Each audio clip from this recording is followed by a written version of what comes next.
done with what we're talking about now, and now we're in class. Okay, there's a skate park. It's a rectangle. It's 100 feet long by 50 feet wide. The city wants to triple the area of the skate park, so there's something about the area that they want to change.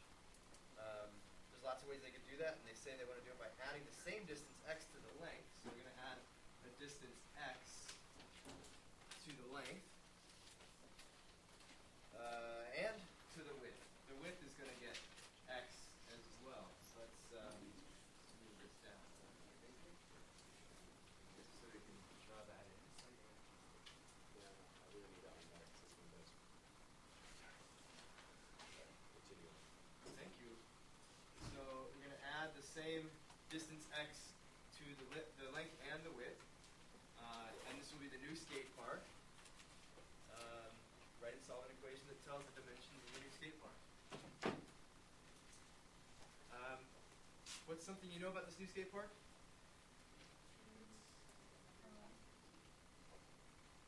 What's triple the area, yeah? This is 3 times the area. Maybe we could color code this, you can see. So this is the area.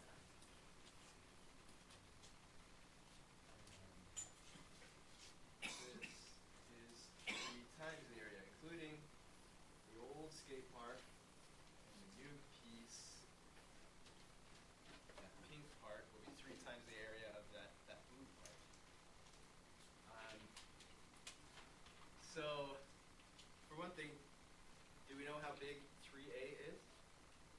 What that number is? Do you know how big a is? A stands for what? Area. And so how big is A? 5,000, right? 50 times 100. 5,000. 5,000 feet squared. So what's 3a worth? 15 what? 1,000? 15,000 feet squared. So how did we get 5,000 again? How did we figure that out? It's what? 50 times 100. Length times width, right? Could we express the area of the new skate park? Is that? Yes. But it's not as easy as 100 times 50, right? It's not 2 numbers that are known, right? It's a length times a width. What's the length of the new skate park? A what? Okay, the length is this guy right here. Yeah. So what's the length of the new skate park? 100x? Yeah. 100 multiplied by x? Yeah, but if I'm walking along and I walk 100 feet, how much farther do I have to walk to get to the end? X amount, right? So just that much. It's not multiplied. It's added together. 100 plus x, that's the length. What would I do with that length to find area? By the width. Okay, what's the width of the skate park, the new skate park? X plus 50 or 50 plus x. I'll just write it this way because I already wrote it number and then variable. So when we multiply length times width, what should we get? The area, which is 15,000.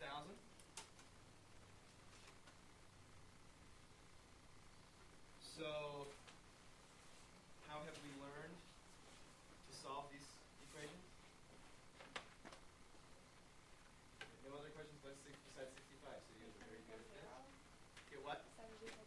Get a set equal to 0. Yeah, so we're going to do what with 15,000? Subtract it, so we have 100 plus x times 50 plus x minus 15,000 equals 0.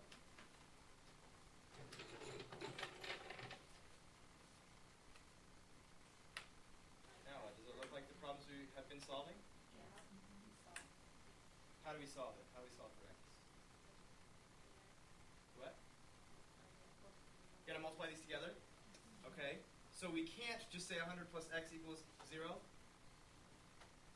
Okay. No. You can't. You're good. You weren't tricked. You couldn't be misled. So we'll multiply everything in here by everything in here. We'll distribute these things into this parentheses. So we'll distribute the 100 to the 50, and we get 15, 5,000. 15,000. It's been a bit of a long day. 5,000. Of course. 5,000. Then 100 times x, that's 100x. Okay, 100 has been distributed fully, so we move on to x, and we distribute it, 50x. We get x squared minus 15,000. 0. Okay. Now we'll kind of rewrite it in the order that we're used to and combine like terms all at the same time. So x squared will come first, just instead of looking at it that way. Combine these like terms, it's 150x. Combine these like terms and get negative 10,000.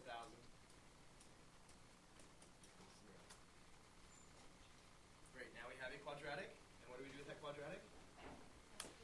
Factor it.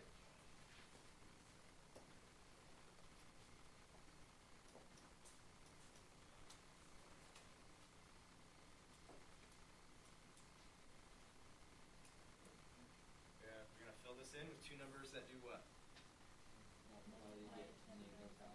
Negative, oh, 10,000.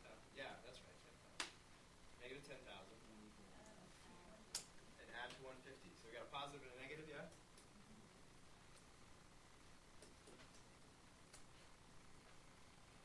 Shout it out when you got it.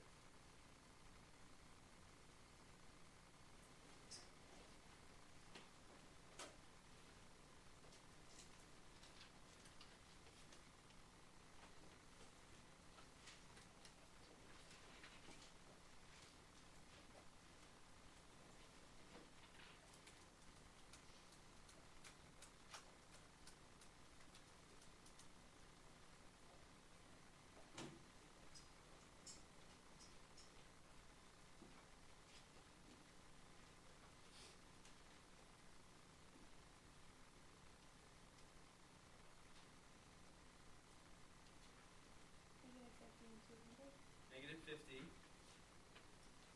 200. So 200 times 50 gives us 10,000? Negative 10,000? And 200 minus 50 gives you 150? Yes. So if we were, the check would be if we were to multiply these together, this is exactly what we would get. Now I use something called the zero product property. Can someone state the zero product property in some manner?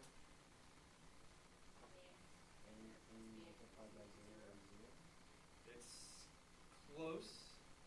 That's something we definitely utilize in this zero product property. That is a fact. It's something. Anything times 0 is 0. Okay. The real kind of the full converse of that, but if two things get multiplied together and you get 0, one or both has to be 0. So either this is 0 or this is 0. So either x is 50 or x is negative 200. Can it be both? Yeah? Okay, well let's think about the context of the problem.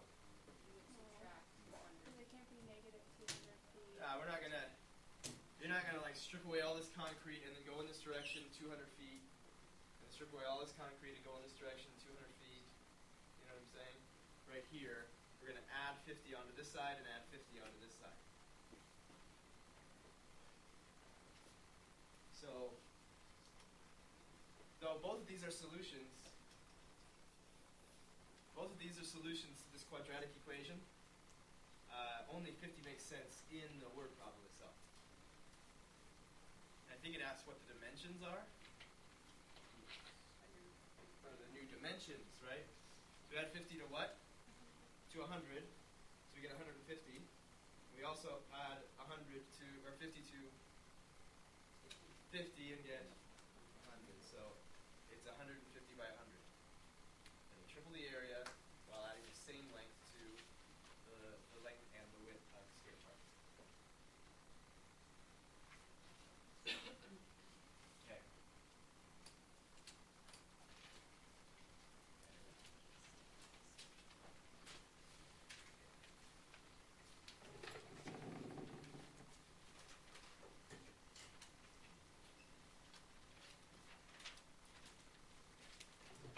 Well,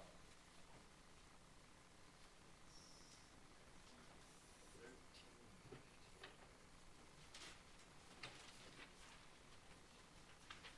See, this is like 13 to me.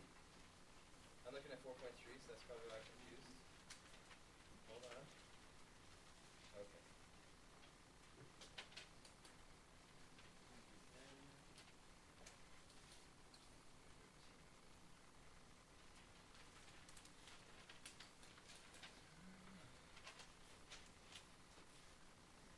We're looking for two factors that multiply to make 9x squared minus 1.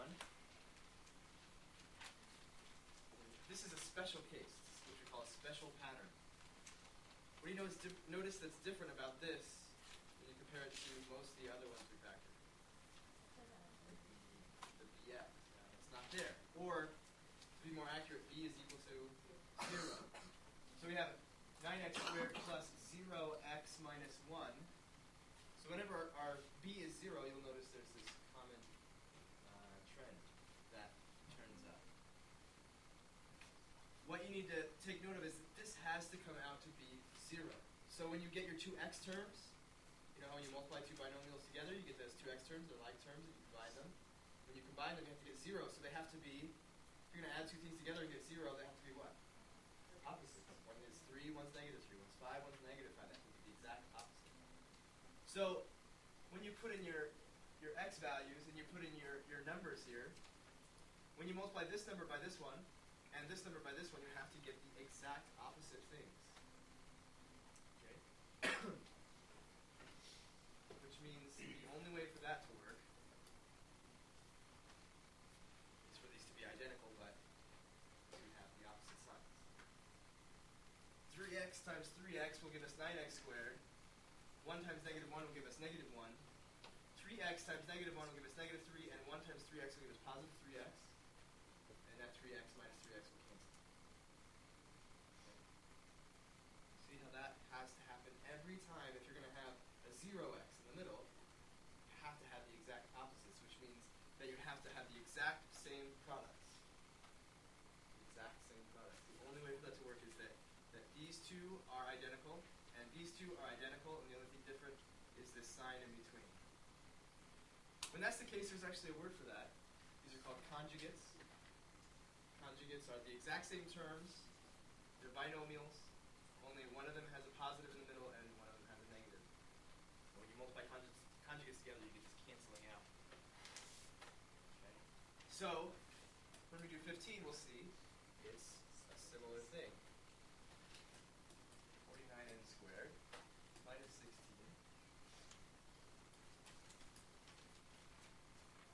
What's the only way that we can have them be identical so that the two products will wind up being opposites? I mean, my length would be 0. 9. Huh? 9. 9n? No, not 7. 7n? 7n and 7n minus 4 plus 4. What do we call those numbers that split up into two identical numbers? Perfect squares, right? This number's a perfect square, this number's a perfect square. Can you see this working with any other numbers besides perfect squares? In fact, it can't work without the two numbers being perfect squares. And that's why we call this a difference. Why a difference? Why is it called a difference?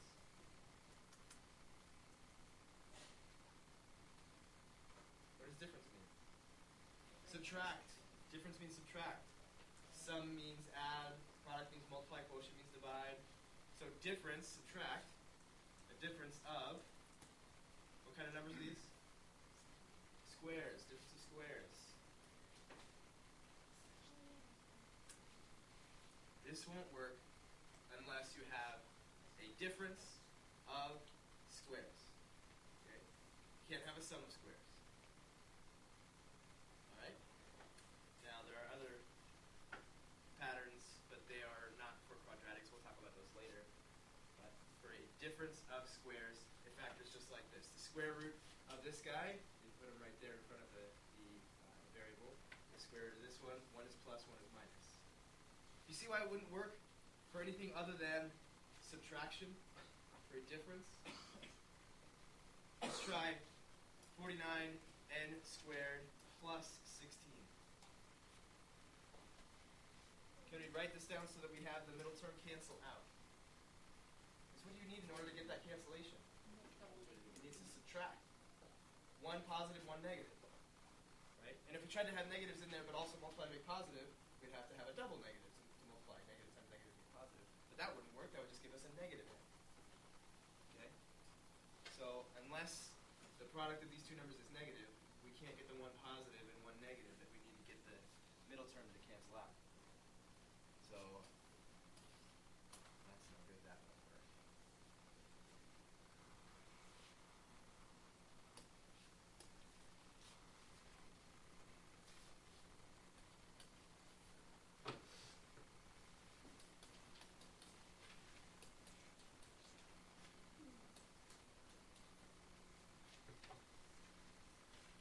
Okay.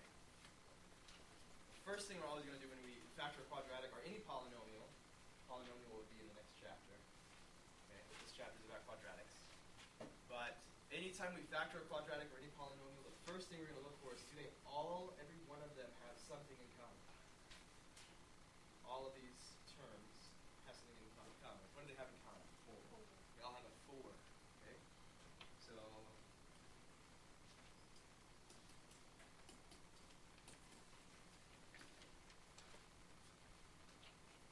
right? Take the 4 out. Don't make it go away, but take it out.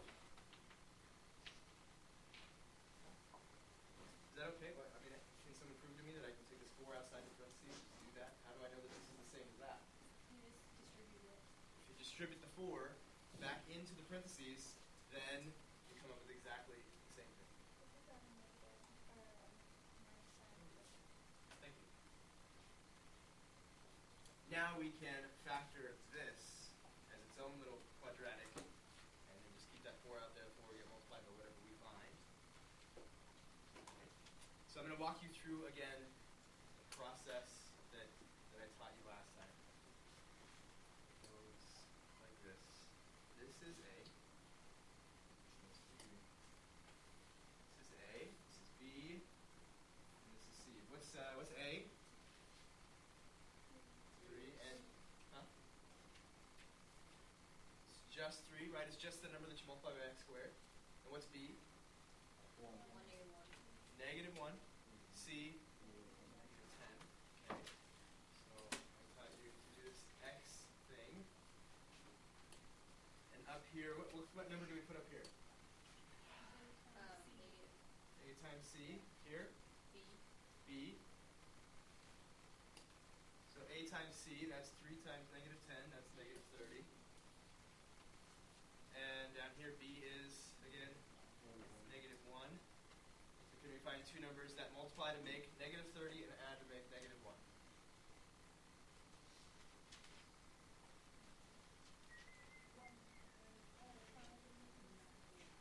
5 and negative 6? 5, negative 6. Got to multiply to make negative 30. 5 times negative 6 is negative 30. And add to make negative 1. Multiply, add. Okay. What do we do with that 5 and that 6 since they add up to negative 1? Don't put it back into the equation, but you don't write, like, you just write 4 and then you don't put the x back in. What did I write next? 3x squared Right? plus 5x plus or minus 6x minus 10. Okay. I see what you're saying. Don't use this anymore. but we use this instead because it's the same. It's the exact same thing. 5x minus 6x is negative x. So we didn't get rid of anything. We didn't do anything illegal. We just rewrote this as a sum. Okay. So now what do we do?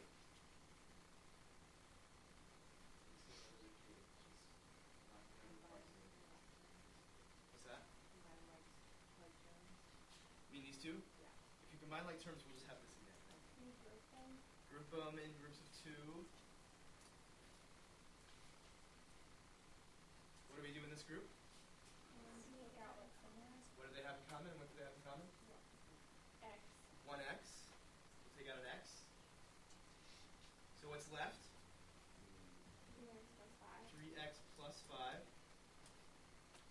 And in this group, we look for what's in common. What do they have in common? 2.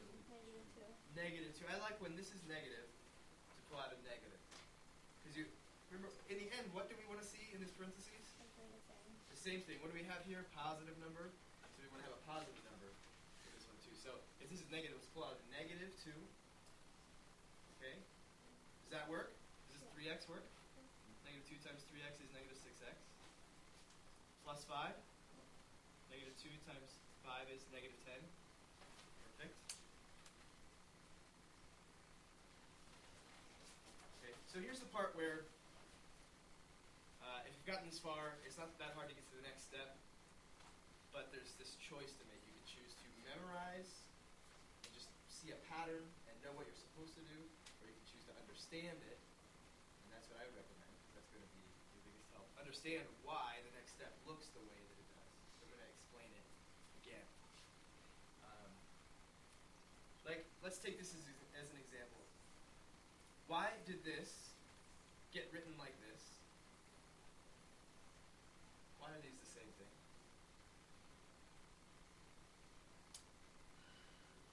Yes? You just factored out a number, and then you multiply it back in. And that proves that they're the same thing, right? Yeah. Yes, we factored out a number that both of these had in common, and by in common we mean a common factor. When we say numbers have numbers in common, we mean they have factors in common. Okay, so these two had a factor of negative 2 in common, so we factored the negative 2 out, and if we were to multiply the negative 2 back through the parentheses, we'd get the exact same thing again. Okay. So now what we have is a very similar situation, the exact same situation actually, of this term and this term. These are two terms just like these two are terms.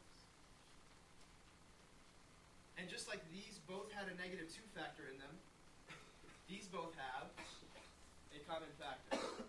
What common factor do they have?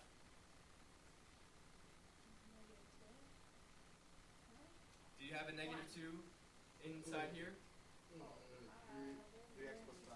3x plus 5 is the factor that they have in common. Right? This is negative 2 times 6. This is negative 2 times 5. So we factor out that negative 2. This is 3x plus 5 times x. And this is 3x plus 5 times negative 2. So they have that 3x plus 5 in common. What do we do with common factors? What do we call them? Pull them out, yeah. Pull them out. You factor them out. We factored out this negative 2, and now in this step we're going to factor out 3x plus 5. 3x plus 5. So we factor out 3x plus 5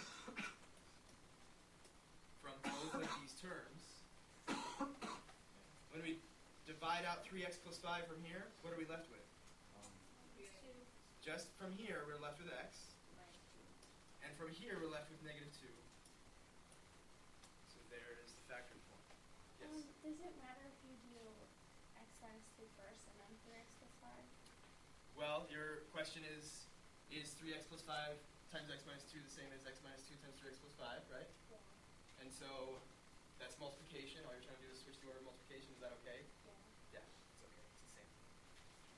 3 times 5 is the same as 5 times 3. Multiplication is commutative. Commutative just means they switch places.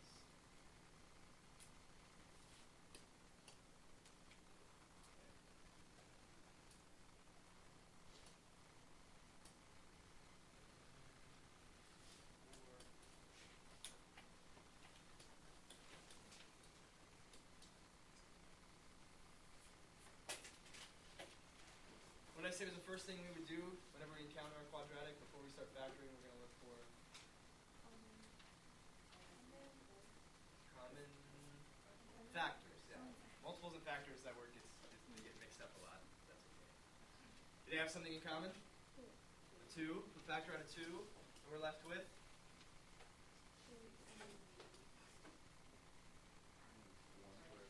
16b minus 1? B squared. I didn't hear the squared the first time. And then we factor this. What's this look like?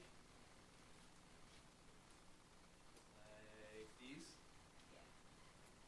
Is it a difference? Yeah, a difference of what?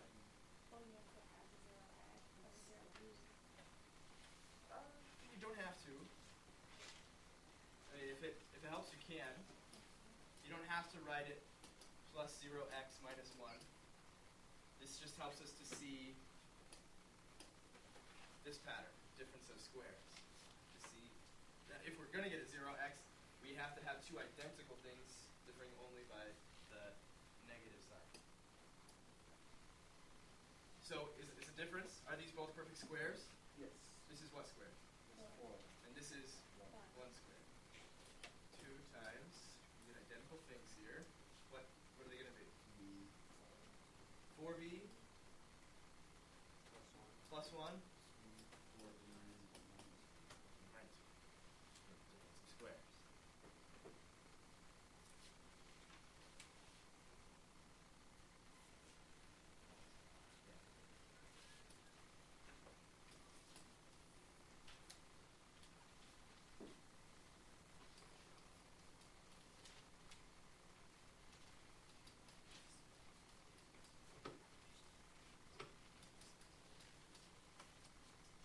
First thing we do?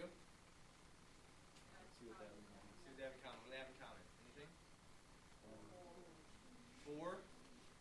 Yeah, 4 is 4. This is 4. 4. Anything else? 2. Since 2 is a factor of 4, then 4 already has 2 factors of 2 in it. We could factor out a 2, and then we can factor 2 out of the result, which means we can factor out a total of 4. So if we factor out 4, then we want to know, like, can we factor out 8? Can we factor out 12? No? Okay, so we factor out a 4. We're left with what? 5x squared. 31x plus 6.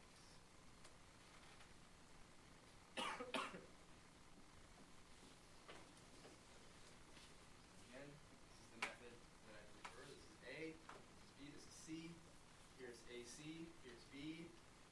We're going to multiply to make that number that we get, and we're going to add to make that number. So what's A times C?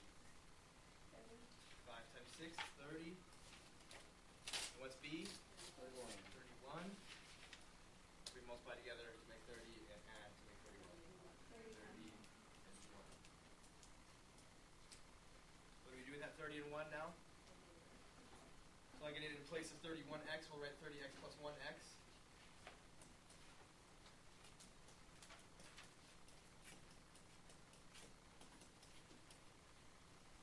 And group them together.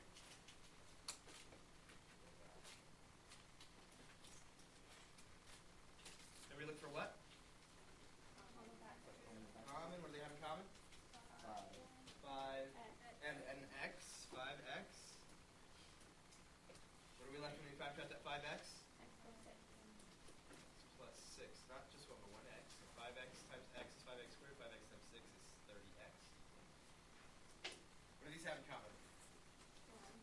A 1 is their biggest factor that they share, so we can pull out a 1.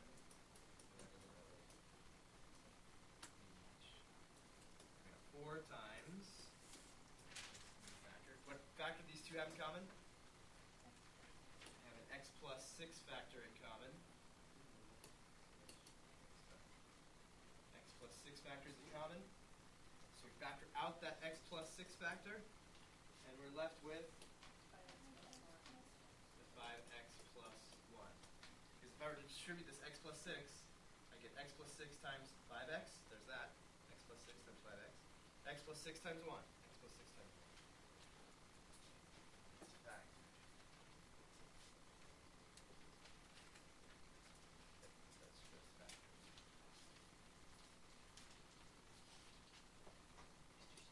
Yeah. Can you do 26? I'm checking. Because I wasn't here. Where were you? I was in the fire room and she sent out an email to all the teachers. Thank you.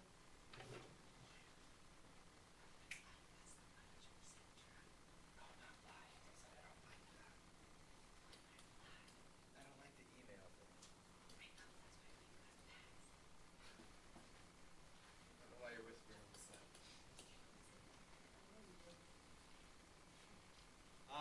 Alright, 26. You know what? This is A, B, and C. Oh, except, wait, I forgot to do something first. What do we do first? See if they have anything in common. They may not. But we can check. 3. 3 times, what's left? 4m squared. We can't factor anything extra out, right? Okay, that's it. So this is A. A, B, C, and C, B, multiply this, add with this. What's A times C? It's what? 36. And B is negative 12. Multiply to make 36, add to make negative 12. 6, negative 6. 3 times 4m squared minus 6m minus 6m plus 9. We group these together. 3 times, what do these have in common? 2m. Okay, 2m minus 3. What do these have in common?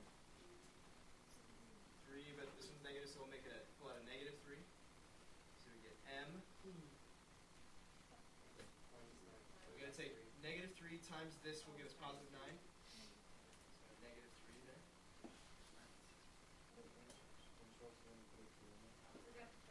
Say, that's 2n. Yes, a 2n. Thank you. So they have a 2m minus 3 in common, so we'll factor out a 2m minus 3. And what's left? The same thing.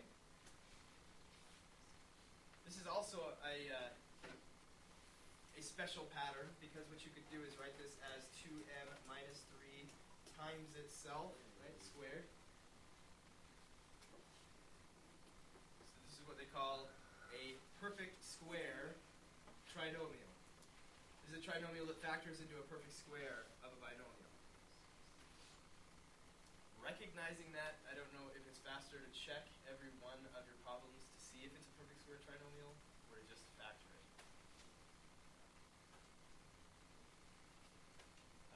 Because what would have to happen is you would have to see, well, if they're identical, then what you're going to get is a perfect square when you multiply these together, so this is a perfect square. And these are identical, so you're going to get a perfect square when you multiply those together. And then you'll get this number times that, and again, the same product there. And so you'll get twice, 2 times that product. Get 2 times negative 6. And that's 2 times negative 6. So if you happen to notice that this is a perfect square, and this is a perfect square, and the square root of this times the square root of that times 2 is equal to this, then you recognize you have a perfect square trinomial. But I don't think that that's very convenient, so I would say the only one to really look for would be difference of squares.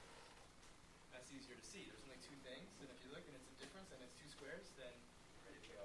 Otherwise, just go ahead and factor it. Be surprised.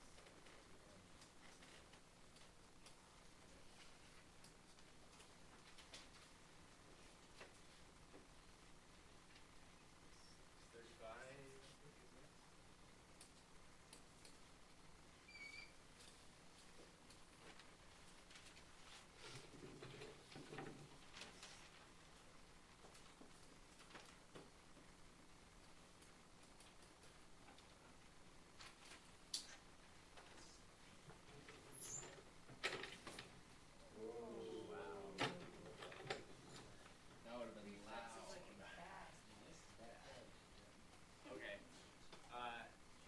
thing we do when we solve one of these equations? Yes, actually I would call that number 2 because number 1's already done. Number 1 would be set it equal to 0. It's already 0, so we look for something to have in common, which is 5. Anything else? N. So we're left with 9n plus 2, 0. No, two things multiply together. The product is 0, so we know that. It is factored. These are factors now because they're multiplied together. So if two things are multiplied together and you get 0, the guarantee is that what? What then? Well, yeah, the equation equals 0. But if two things multiply to make 0, one of them or both of them has to be 0. So we set up these two mini equations because this just has to be true. One or both of these has to be 0. So this is a possibility. This is a possibility. So n could be 0, or n could be negative 2 ninths.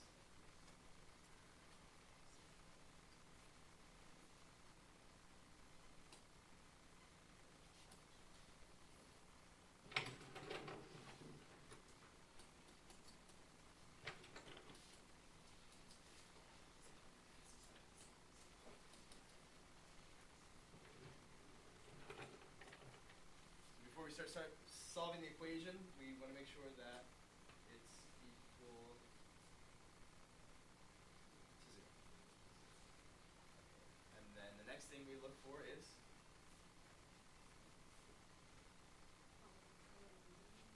common factors. Do we have any common factors? 4? What about this one? No, no factor of 4. Maybe 2? No, still no. No factor of 2 there. So no common factors. Oh, here we go. What goes up here? It's what? A times C. A is 4. C is 25. So 4 times 25 is 100. And down here, negative 20. That's B. What multiplies to make positive 100 and adds to make negative 20? Yes? Isn't that a perfect square? Is it a perfect square trinomial? Yeah. Yes. You find it easier to check for that? Just trying it out and it happened to work? Yeah. If you recognize that, don't bother with all this. Just go straight to the perfect square. But now we have negative 10 and negative 10. Once you get the same number twice, then you know it's going to be a perfect square trinomial. 4x squared minus 10x minus 10x plus 25 equals 0. These two have what in common? 1x, 2x. You get 2x minus 5. And these have about a negative 5. So that this first thing will be a positive. So we get 2x minus 5. We get 2x minus 5 times 2x minus 5 equals 0. So 2x minus 5 equals 0, or 2x minus 5 equals 0. Be the same thing. So x is 5 halves twice. We find 5 halves 2 times. How would you plug that back into the equation to see if you got it right? Like just your To answer? be very sure, you would make sure you wrote it down correctly, and then you would put it right back in the very, very original. Would you put, like if you had a different x and another different x, or would you put them? Like the first x and then the second x? If you were going to plug them in here, No, into the original equation. if you, let's say that Like we, for 35. like, how about this one, yeah. If we're going to check, we would say first check 0, put 0 here, put 0 here, see if it works. Then, after that, put negative 2 ninths here, and put negative 2 ninths here. And one of them has to work. They both have to work. If they don't both work, we can sum it off. Okay. Either we factored wrong, or we did one of these equations wrong, something.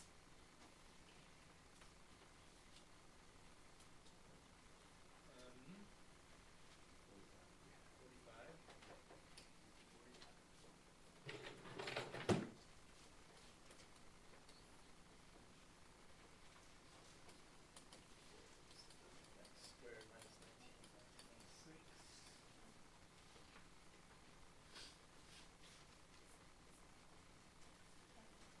says find the zeros.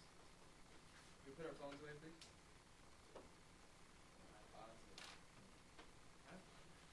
It says find the zeros.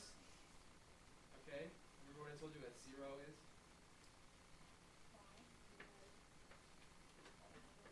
Y equals 0. Yeah, it's when y equals 0. Okay. When y is 0,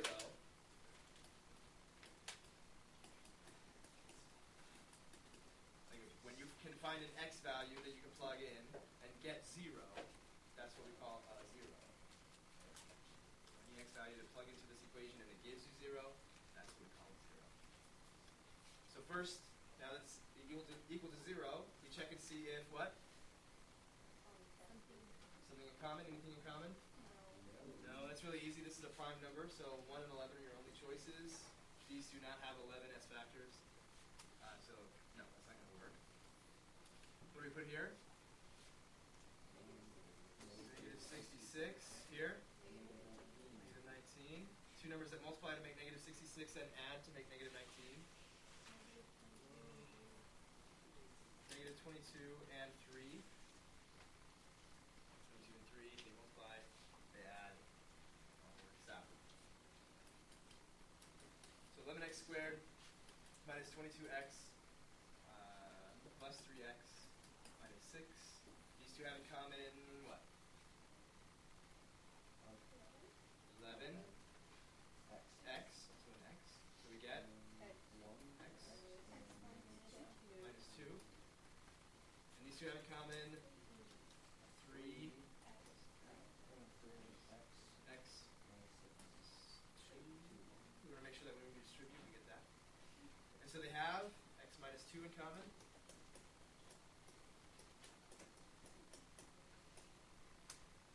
Still, this is equal to 0. Two things multiply to make 0, so one of them has to be 0, or both of them has to be 0. This is a possibility, which means that x would have to be 2.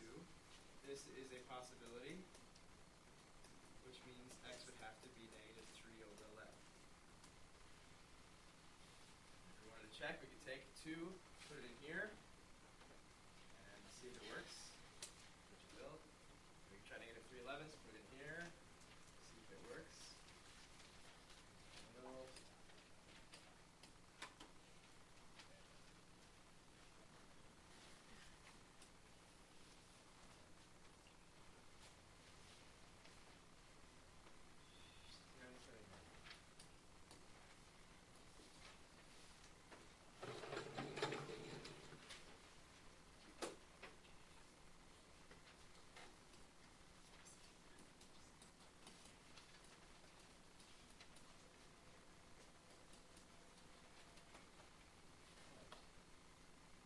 We're going to solve this in the same way that we solve quadratics. How do you know? Is it a quadratic? What makes a quadratic a quadratic? An x squared. Is there an x squared? Will there be an x squared if I multiply things together? Nope, so it's not a quadratic. So we simply are going to just keep x by itself, right? Like normal, like we wanted to when we first saw quadratics. X equals, distribute this 12x plus 21. And now what happens? When we get 11 plus 0 equals 21. 11 plus 0 equals 21. Is there a solution to this equation? No solution.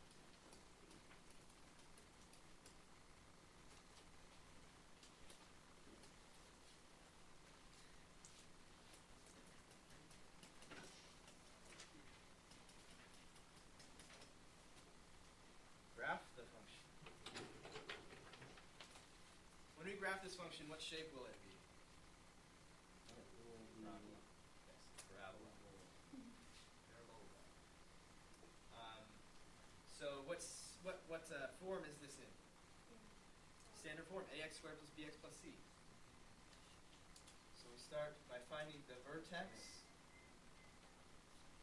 Find half of the vertex first. What half do we find? The x by doing what? Negative b over 2a. What is b? 11. 11 over 2 times what's A? 2. Negative 11 over 4.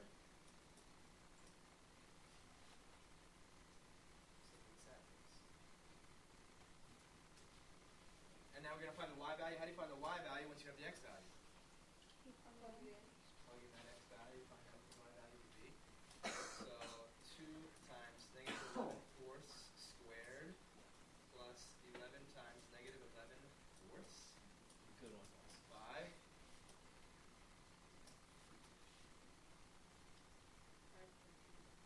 What? Negative 81 eighths. 81 eighths. 81 eighths. Negative 81 eighths. Make sense? Whoa.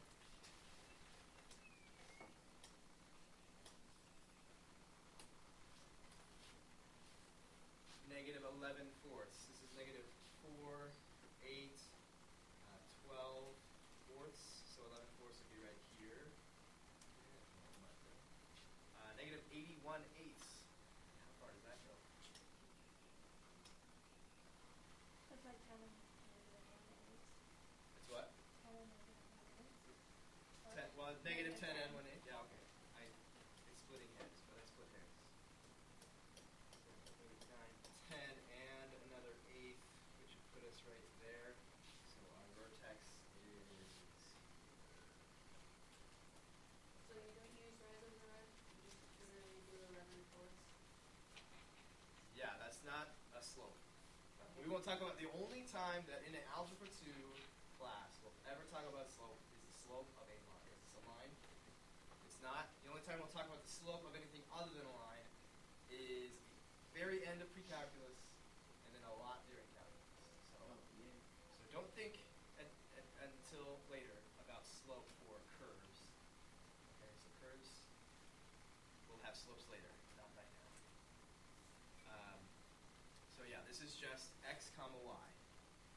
Negative 11 fourths and negative 81 elevenths, or 81 eighths. Well, now what do we do? What? It does have a mirror image on each side, so we know that the line of what? Symmetry goes right through the vertex, which means that we could plot a point on one side and we get the point on the other side for free. But if we plug in 0, agree? Because this is so far down there, maybe that'll be up here somewhere. That's just a guess. So I'll plug in 0 for x.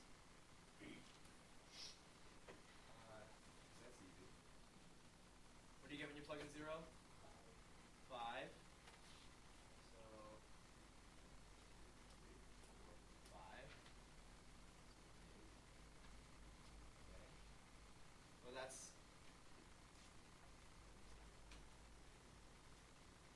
You see that? You don't see that, do you? Whatever. Okay, fine. Negative 11 fourths. Well... Are you talking about the weird little line thingies? Yeah, it's like messing everything up. Oh, yeah. I don't know. Anyway, this, from here to here, is 11 fourths. So from here to the other place where we have a 5 is also 11 fourths. Where would that put us?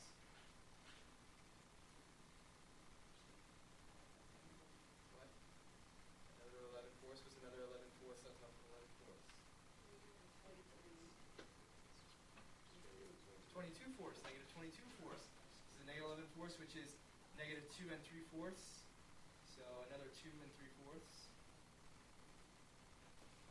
1, 2, that's 2, and 1, 2, 3 fourths.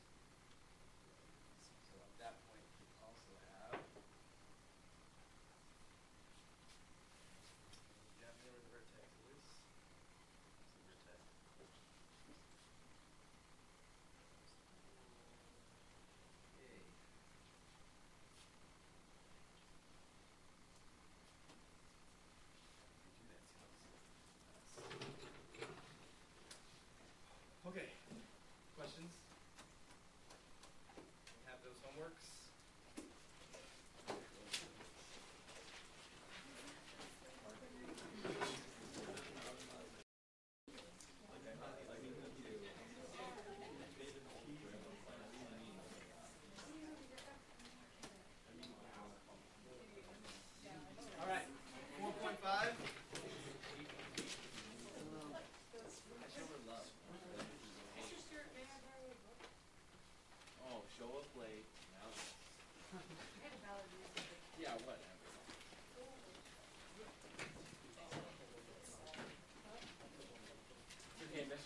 equals 0.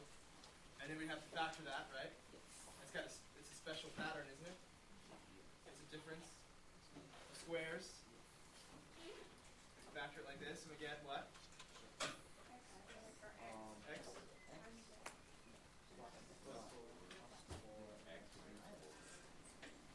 Equals 0. Okay, now two things multiply to make 0, so we get to -4 and 4. We set them both equal to 0. So x is -4, that works, and x is 4, that works. Anybody see, from the very beginning, a shorter way to do it? Yeah, just no 4 times 4. You know you need a number times itself that equals 16. And that's called a square root. Nice. Right? What's a square root mean? Multiply by itself. I don't like Times that. what equals what? It's like it is the inverse of squaring, the opposite of squaring, the inverse of squaring. You're looking for a number that does what? What does this number do? If it was squared, it would equal. If it was squared, it would be 16. If it was multiplied by itself, it would be 16. So, the square root of x squared, a number times itself, that is x times x, that's x. X is the number that multiplies by itself to give x times x. Okay? And what's the square root of 16? 4. 4. Does that match up with what we found here? Yes. Not quite. You got one of them. What about this one? How come we didn't get that one? Should we have gotten that one? Right. Don't both positive and -4 squared give you positive 16. 4 times 4 equals 16. -4 times -4 also equals positive 16.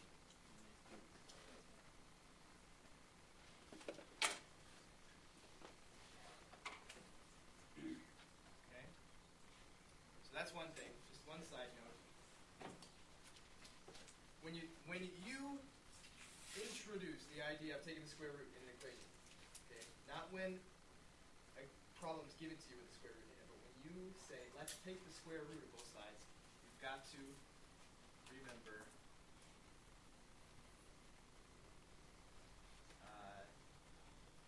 plus or minus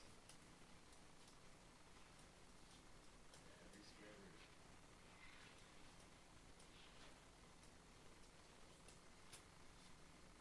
You might think I'm silly when it's down in words, but it'll get forgotten. You take the square root, include the positive and the negative, because both positive 4 and -4, when you square them, give you positive 16.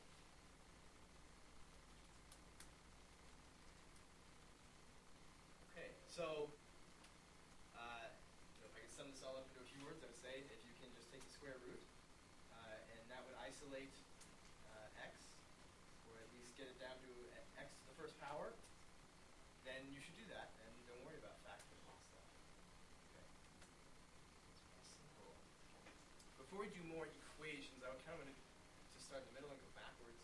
We're going to go backwards to, now that we see what a square root is, just simplifying some square roots and the properties of square roots. I have a couple of examples here.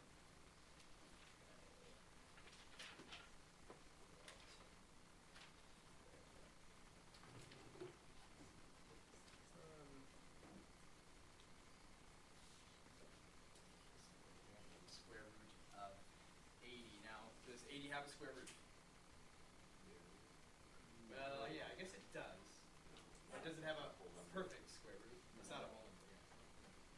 There's no number that multiplies by itself to get 80. And it's pretty easy to check because square numbers get big pretty fast, so we can check, like maybe start 7 squared is 49, 8 squared, 9 squared. So we went from 64 to 81. We don't have a perfect square. But could we split this up? Split up the number 80 into two numbers. Yes, question? Is this a problem from the book? It is an example from the front page of this section. can we split this apart into two? Well, let me just first ask that question. Can you split it into two factors? Sure. What are two factors of 80? 16 and 5. That's the one you pulled out of nowhere, was 16 and 5? 2 and 40? 2 and 40? That's probably one I would come up with. So you're right. And it's better, yours is the best one because 16 times 5, okay, if you have the square root of a product, you can split it into the product of square roots. And what's the square root of 16? 4. 4.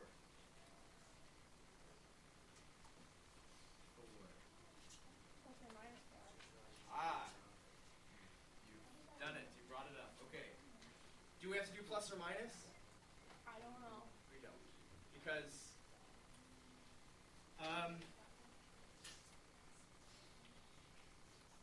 it's kind of hard to, I guess it just kind of comes down to a rule. If you didn't say, like if it wasn't your idea to take the square root, you don't have to say plus or minus. What? Okay? When you walked up on this problem, it was already the square root.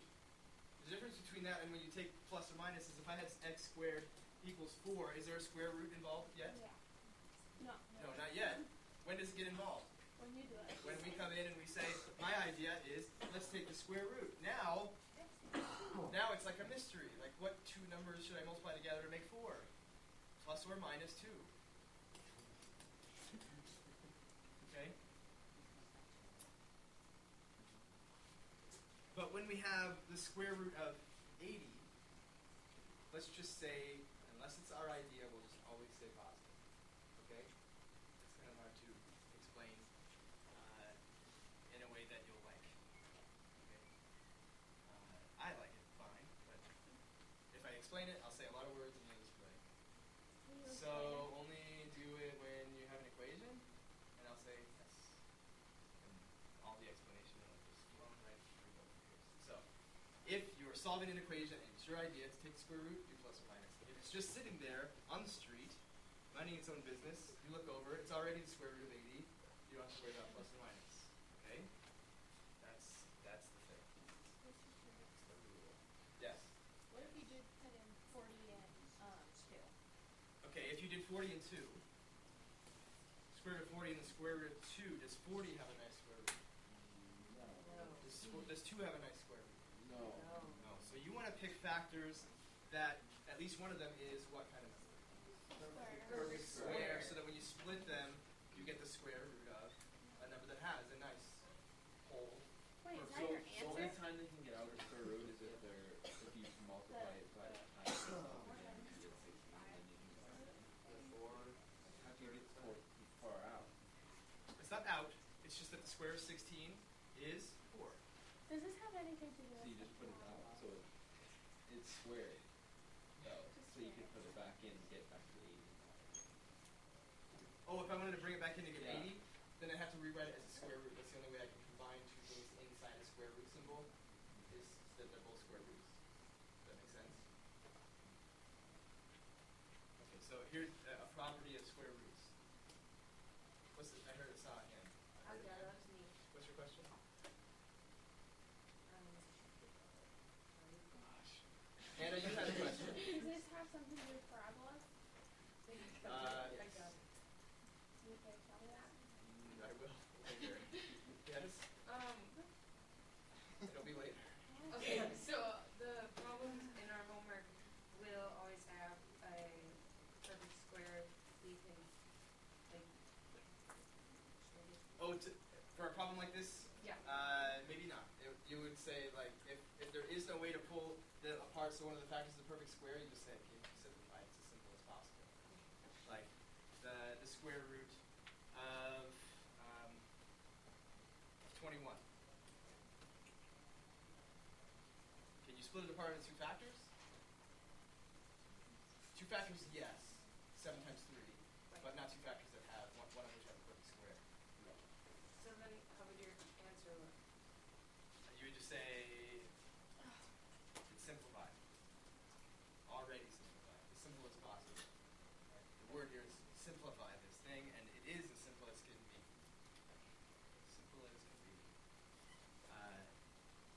So a property of square roots that we're seeing here is that the square root of a number times another number is the square root of the first times the square root of the second.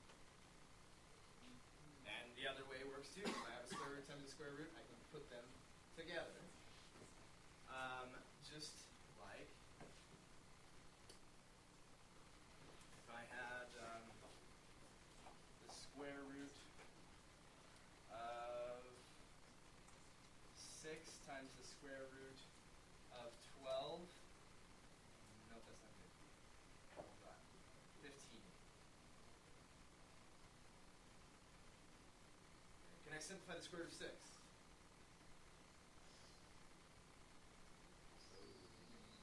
No. No. If you could, what would you be able to do? You would be able to What? Stop it. What? It is as simplified as possible. I can split it apart into 2 factors, but one of those factors needs to be what? It has to be a Perfect square, so that when I take the square root of it, it has a perfect square root. Okay? Can I simplify the square root of 15? No. No. It doesn't have any perfect squares, does it, as factors? No, I don't think so. 4, 9, no. 1. But if I now go this step, 6 times 15, what's 6 times 15? 90. Can I split that apart into two numbers that are perfect, with one is a perfect square? What 2 numbers can I pick? 10 and 9. The square root of 9 is a whole number. 3 times the square root of 10.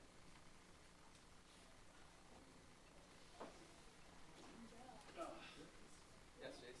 Does that mean since the 2 up top both have like a 3 factor in common, you can just move that out? Because there's like 2 3s in there. That's why it happens, yeah. But you can't pull a 3 out of this one because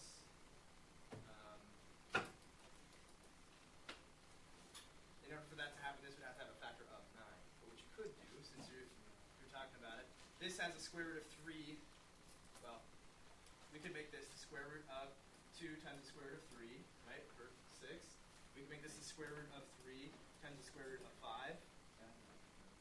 And this combines together to make the square root of 9, and the square root of 9 is 3. Right? And so the square root of 2 times the square root of 5 is the square root of 10. And the square root of 3 times the square root of 3 is 3. So you can think of it that way. So if you happen to notice that they both have the same factor, that's going to happen. Yeah.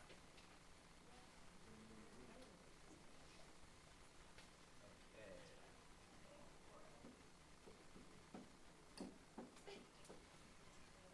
Now for some more equations.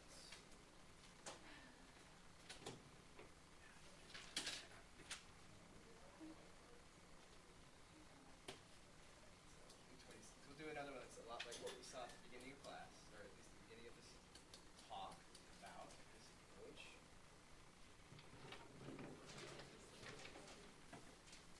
The whole idea here is that it would be easier to take the square root of both sides than it would be to get it equal to 0, factor, set each factor equal to 0, and solve for x or p or whatever you're looking for.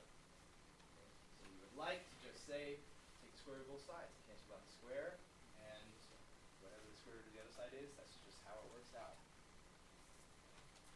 So what will be the first thing that you do so that you can set yourself up to take the square root?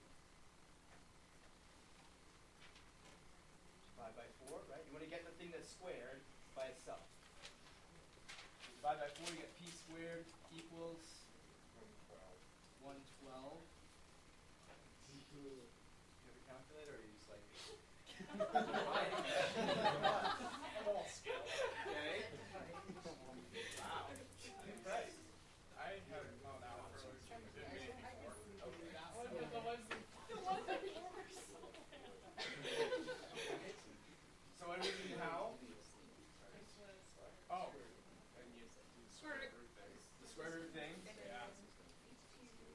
P equals equal, and look at more something So it'll be specific that I told you about earlier, and I wrote a little memory cloud. Remind you, plus or minus I knew that. the square root of 112. 5 the square root of 112. Yes. Split it into 2 square roots so that one of them actually is a whole number.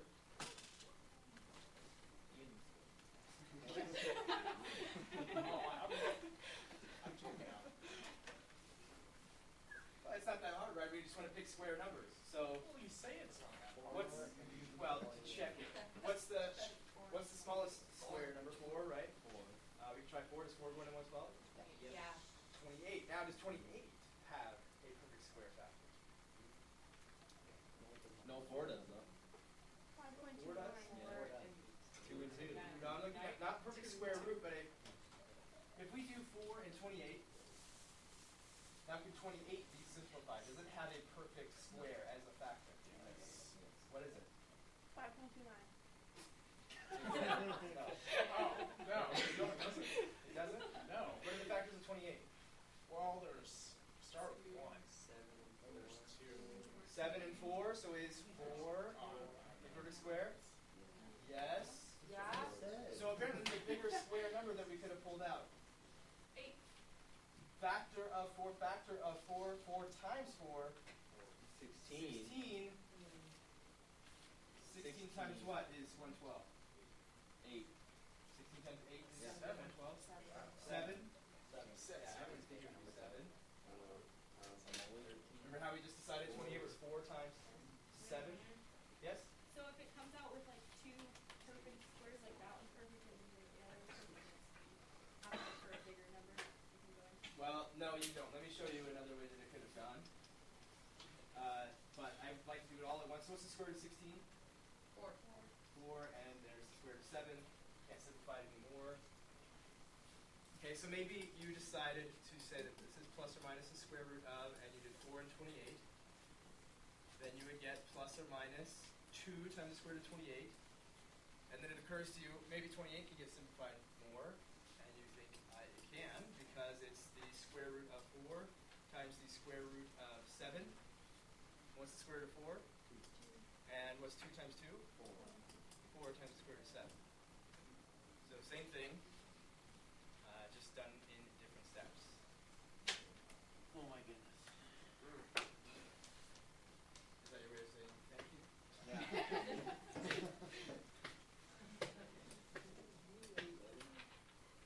Alright, I'm going to give you one to do unassisted. I will not be under the basket to help you. You have to do it yourself.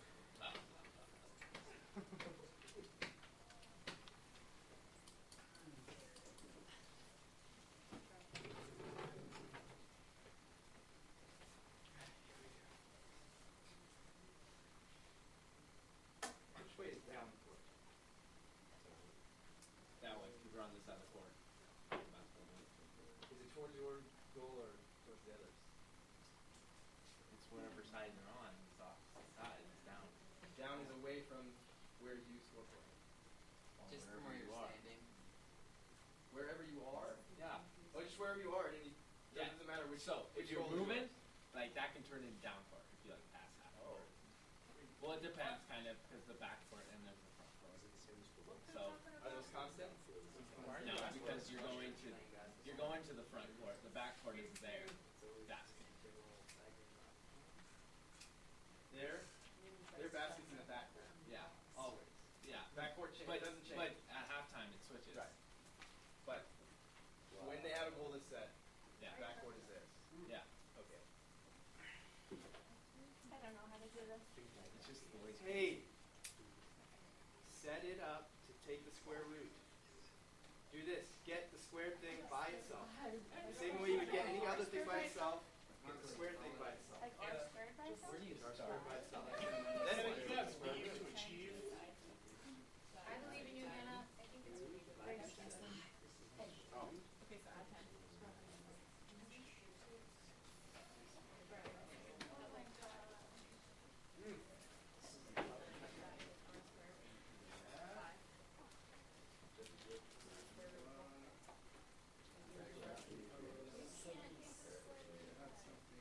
I don't know. She was just telling me what to do. Come on, Taylor. That's how I got this far.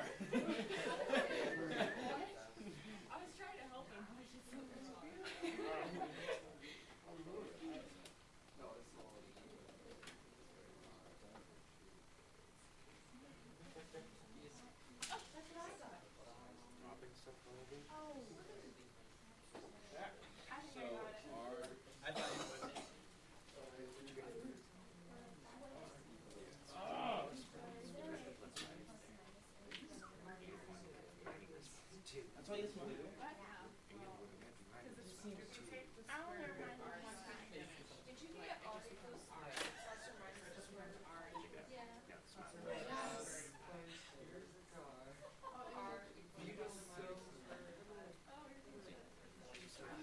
this was Wait, our I can't understand. You know what? Back in first grade, I heard someone say that answer. I would think I did. what? R equals plus or minus the square root of 5.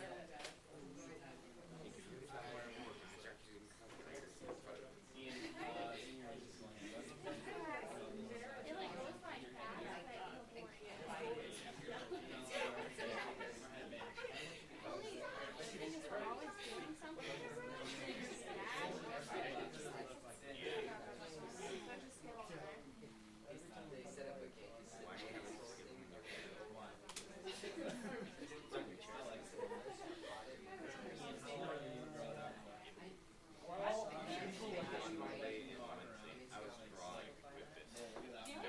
Alright.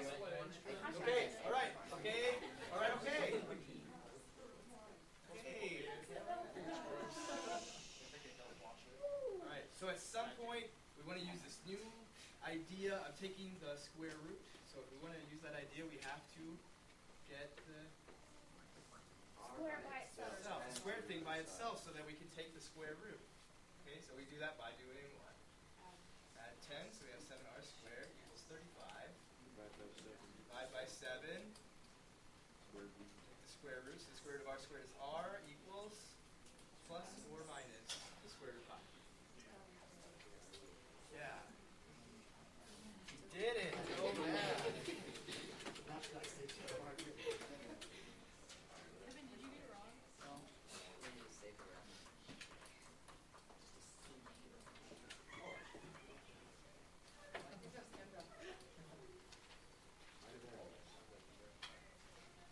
Don't make fun.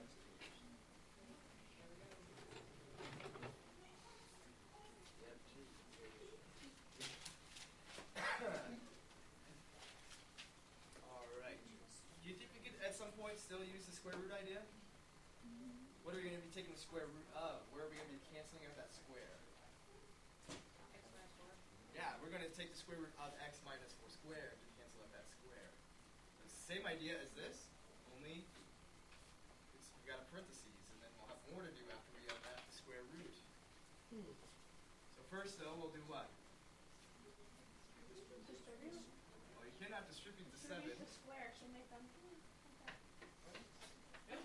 Well, I. you would multiply the thing by itself if you were to multiply them together, but you want to take the square root to handle that issue.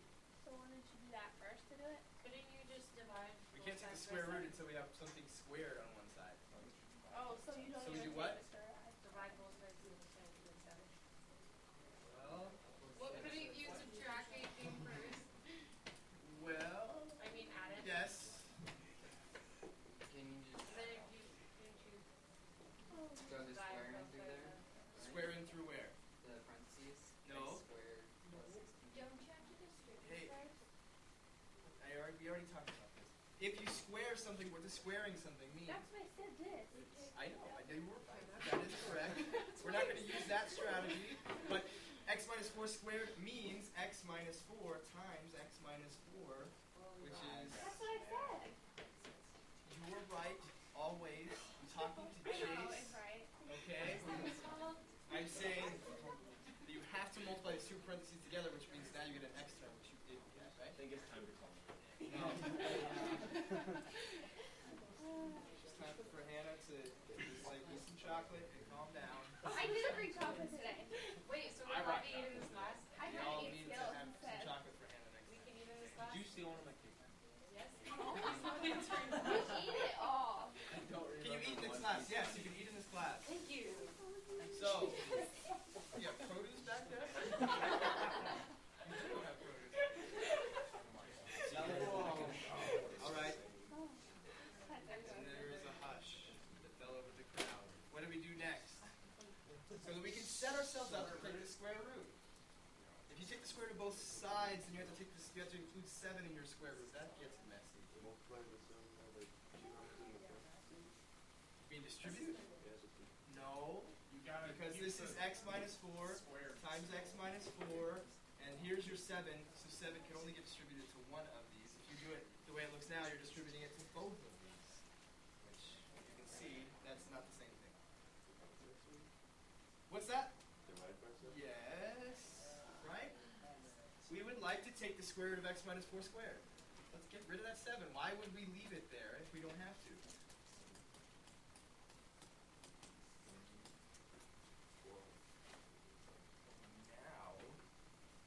Now if I take the square root of x minus 4 squared and the square root of 4, what's the square root of x minus 4 squared?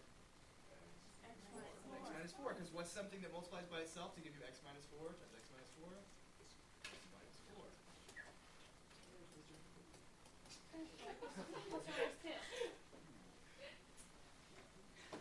What's the square root of 4? Plus or minus 2. Yes, plus or minus 2.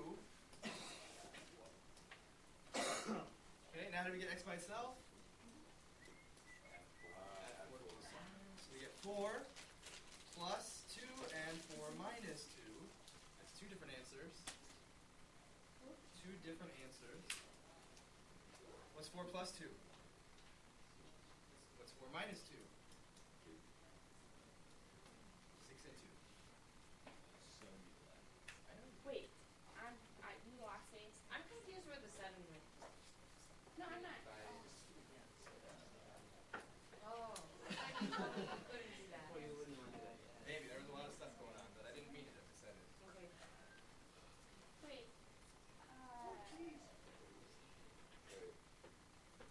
I'm confused with how you got 6 and 2. Because of the plus or minus part? Right, because this is two answers. This is basically what you just did is find out that the square root of 4 is 2 and negative 2. So you can write it this way, or you can say, like, this creates two different equations. Then if this is 2 and negative 2, then x minus 4 could equal 2, or x minus 4 could equal negative 2. So you can look at it that way. You solve those two equations, you'll get 6 and 2. Or you can write it this way and understand that this means 4 plus 2 and 4 minus 2. Sometimes it's two different numbers. 4 plus 2 I get 6, 4 minus 2 gives me 2.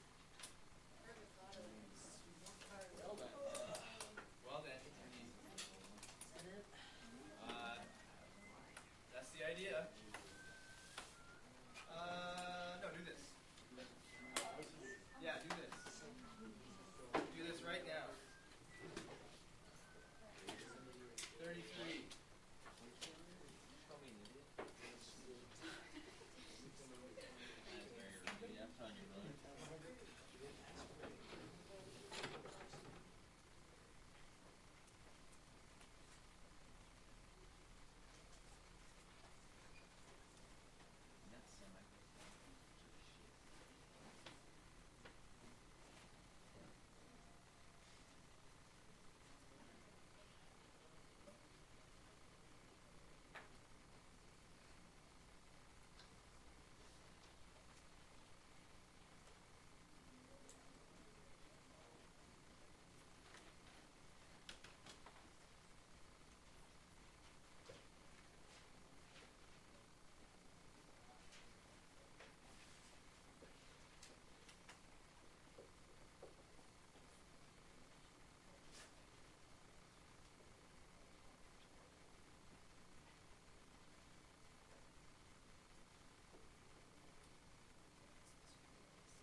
13 halves.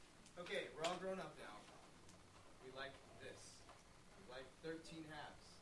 We like 15 30-seconds. We like all sorts of weird looking fractions. We don't want 7.5. We don't want 7 and 1/2. 13 and 13 over 2. Would it be 6.5? Yes, but we don't want that either. 6.5. We don't want that. We don't want 6.5. We want 6.5. We want 13 over 2. Leave it. Okay? So grown-ups do. All right. Now what? Come on. Square root. X plus 2 then, right? Because if I take the square root, cancel out, right? They're the exact opposite thing. X plus 2 equals plus or minus the square root of 13 halves. Yeah, minus 2. Yes. And so our answer stays just like this with a small change in a second, but just like that. You get this thing, this whole number, plus or minus this crazy thing.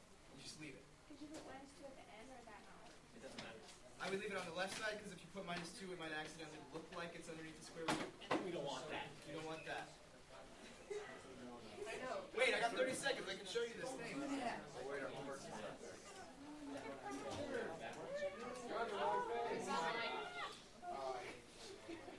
-2 plus or minus, just like you can. Hey! Just like you can take the square root of a product and split it apart, you can split apart a quotient. You can have the square root of 13 over the square root of 2. Okay? Here's the thing. The guys who sent the shuttle to the moon, or the rocket actually to the moon, they couldn't divide by square root of 2. They can't divide by the square root of anything unless that square root has a perfect square root. So what they do is multiply by the square root of 2 over the square root of 2. What's the square root of 2 times the square root of 2? It's He's just teaching, guys. plus or minus the square root of 26 over 2. That's right. Can we just leave it as x equals negative 2 plus that? For now, sure. But test, no. Wait! But when we have, if you have the website for the As you leave.